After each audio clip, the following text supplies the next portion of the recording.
തീർച്ചയായിട്ടും ഞങ്ങൾ തെരഞ്ഞെടുപ്പിന് മുൻപും തെരഞ്ഞെടുപ്പിന് ശേഷവും 6 പ്രധാനപ്പെട്ട പദ്ധതികളാണ് പ്രഖ്യാപിച്ചിട്ടുള്ളത്. അതിലൊരു പദ്ധതിയാണ് സാമൂഹ്യ സുരക്ഷാ പെൻഷൻ 3000 രൂപയാക്കി വർദ്ധിപ്പിക്കുമെന്നുള്ളത്. സർ, അതിൽ ആദ്യ ഗ്യാരണ്ടികൾ 2 KSRTCയിലെ സ്ത്രീകളുടെ സൗജന്യ യാത്ര ആദ്യ മാസത്തിൽ തന്നെ നടപ്പാക്കി.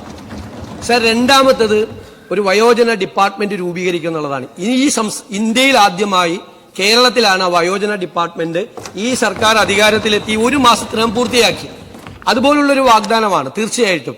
എന്തായാലും കഴിഞ്ഞ സർക്കാരിന്റെ കാലത്ത് 1600 രൂപയുടെ പെൻഷൻ 2500 രൂപയാക്കി വർദ്ധിപ്പിക്കും എന്നൊരു വാഗ്ദാനം ഉണ്ടായിരുന്നു. സാർ, അത് ആദ്യത്തെ 4.25 വർഷക്കാലം 1600 രൂപയിൽ നിന്ന് 1 രൂപ കൂട്ടിയില്ല.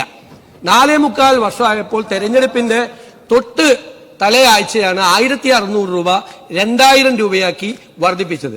എന്തായാലും അത്തരം ഒരു കാലതാമസം ഈ 3000 രൂപയുടെ കാര്യത്തിൽ ഈ സർക്കാരിന്റെ ഭാഗത്ത് നിന്ന് ഒരു കാരണവശാലും ഉണ്ടാവില്ല. എത്രയും പെട്ടെന്ന് ജനങ്ങളോട് നൽകിയ വാഗ്ദാനം ഈ സർക്കാർ പാലിക്കുക തന്നെ ചെയ്യും.